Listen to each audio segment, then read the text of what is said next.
Take a minute, let's mismanage your time. It's getting hot up in here. Wali. Ikaw naman. The Trippers.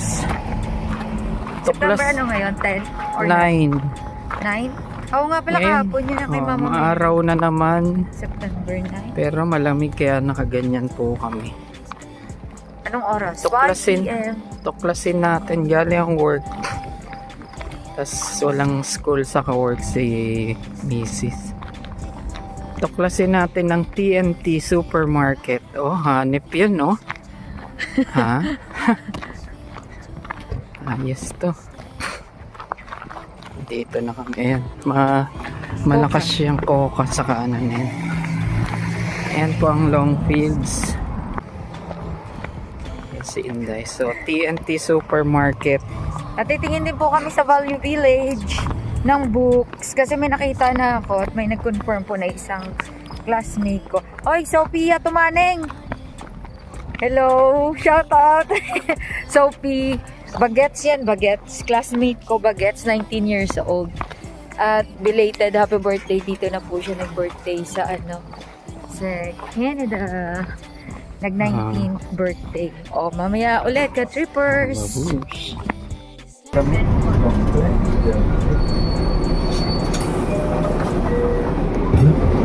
Next na sports.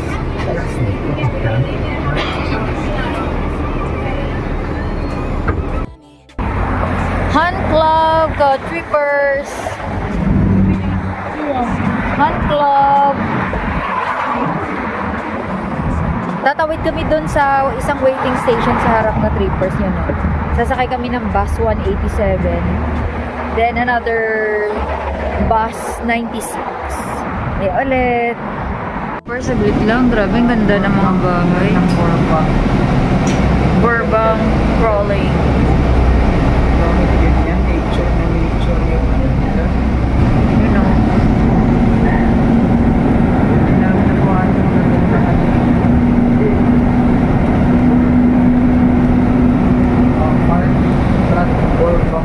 Yan po yung digital. Diyan na po yung abangan niya. Tapos dito po kami pupunta sa sige, pakita mo. Sa okay. Sa Maryvale Capital, dyan po yung stop transfer ng 96 bus. Then, next is, yung name ng bus po is Herdman. And then yung waiting area ng stop na yon, bus stop is Maryvale Capital. Tapos dito po yung last stop namin sa Hunt Club Riverside. TNT Supermarket. Nature pa talaga. Yan, may squirrel, oh.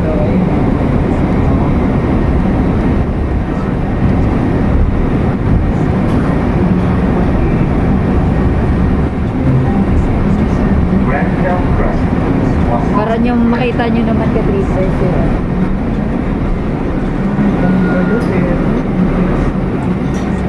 Ngayon lang kami dito nakasakay ka Trippers sa bus 187 Imberwood. Residential pa lang, no? Pag ganitong limited lang po yung bus, meaning to say, mostly yung sa residents nito ay mga rich people. Mga rich people, oo. May mga ano sila, may mga service. You know, tulad niyan. Asian pero ano yan? Yaman na yan sigurado. Yan ang malalaki yun.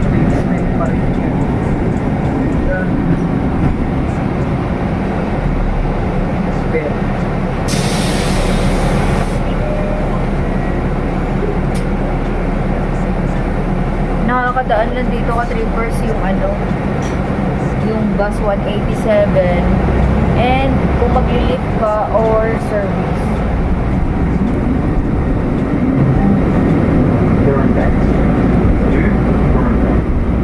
Wow.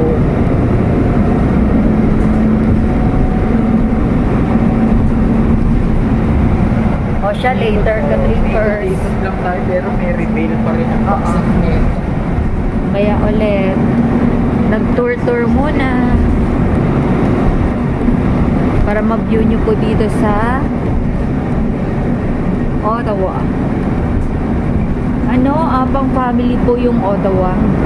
ano po talaga siya, yung tahimik, peaceful siya for family na gusto mag-settle. Mga grocery mart sila na kung sino lang po yung nag-offer ng liquor.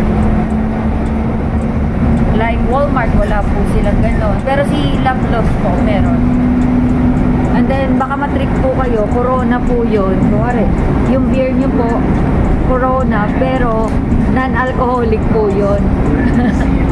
Zero alcohol po yun. Zero alcohol. Sige, later ulit, the trippers. Ito naman yung mga factory. Mahabang to is Maryvale. Dati nung nagbabas ako, ito yung route ko. Maryvale opo. Hindi na po siya kasi ngayon nagbabas from Nepean Woods. Dati po, nasa po kami, Markland. Tapos after Markland, mag-walk po siya going to Nepean Woods, 5 minutes. 5 minutes na po yun, nakarun na po kayo niyan. And 10 minutes, yun, medyo slow down yung walk mo, slow walk. Ang worried po namin before, kung doon po kami sa dating tinitirhan namin, pag nag-winter po, ang hirap po nang sakayan ng bus. Nang na-discover namin yung lift, ayun, hindi na namin tinatantanan ka trippers yung lift, at meron na po siyang kakontak, yung kasama niya sa work. Nag-ano na lang po siya doon, nag-share ng monthly. Bi-weekly. Bi-weekly. Ayun, nag-share siya ng Tipid transport. lang. Lang yung parang basta parang pang-share lang talaga. Hindi sila abuso. Opo. Thank you, Sir JR and Ate Wilma, Arwela and Daniel. Ayun. Ano po yun eh? Ilonggo din. Yung white Masbate. Oo.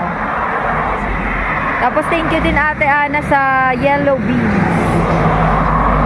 Tapos sa tomato naman ni Ate Wilma. Pero ang totoo niyan, ako yung mas matanda yata. Ate lang tawagan namin para nakasanayan. Ito yung view ka trippers na Maryvale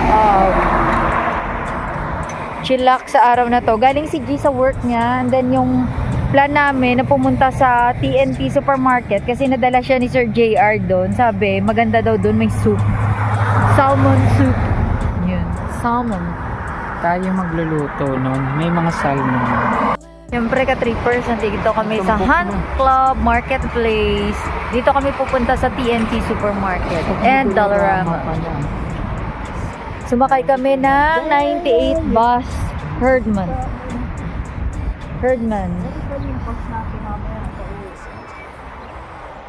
Pagtawid? I think so. Let's find out later. TNT muna o TNT. Dollarama? Are you planning to carry some plasticware? Ano ba bibili mo doon? Hindi, cotton balls. Cotton balls, plasticware, ano pa ba? I forgot.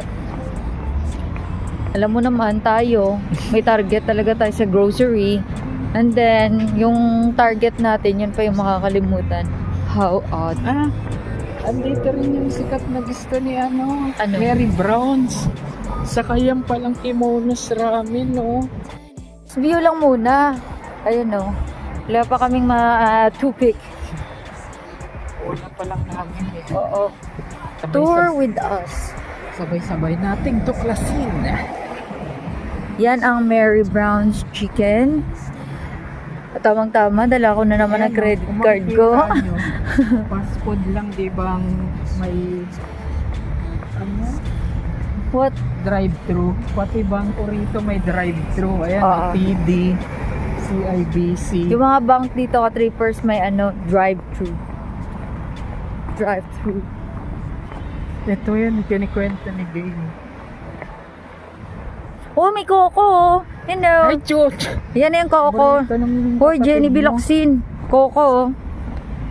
Later. First try, crave your delicious Big Mary. Mary Brown.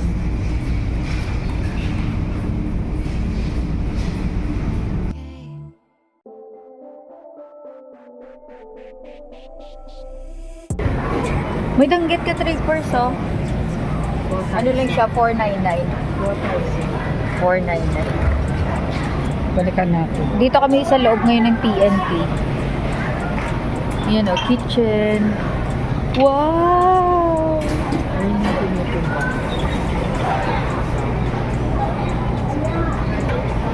Maya ulit.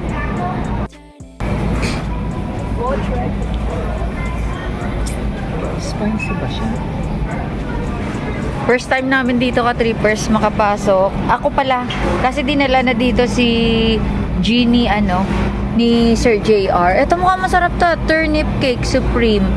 Equivalent yata to ng Maha Blanca. No? Pwede. Yung danggit may binang. And your pansit. How about your bihon? This one, oh. Oo, cake. Bakery. Ayun. Oh, masarap ah. 419 lang ka, oh. Alam mo naman ang weakness natin. Durog. Tinapay. Wow!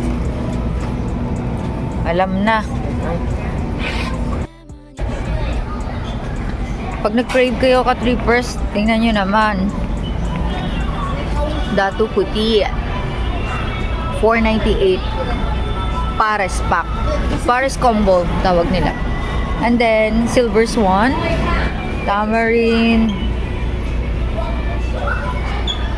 Marca Piña. Patis. Basta kami ka-trippers, gusto namin bagoong. At may dingdong pa.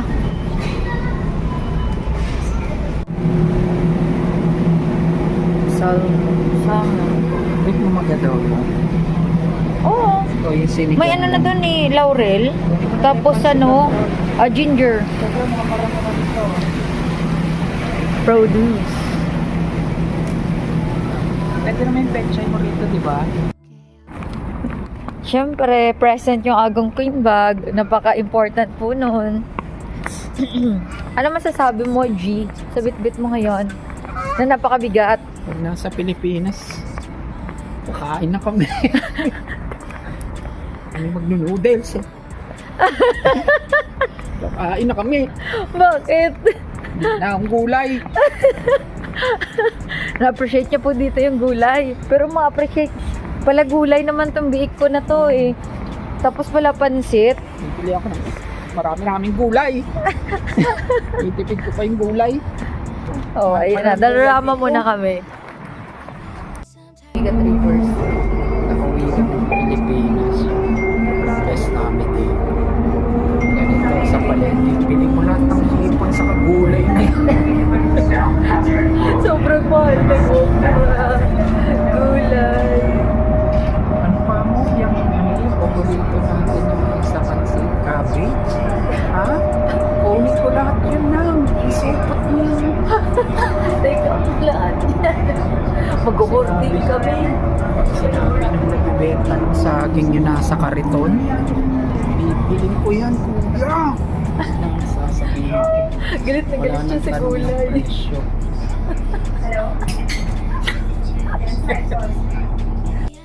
First, nandito na kami sa marketplace.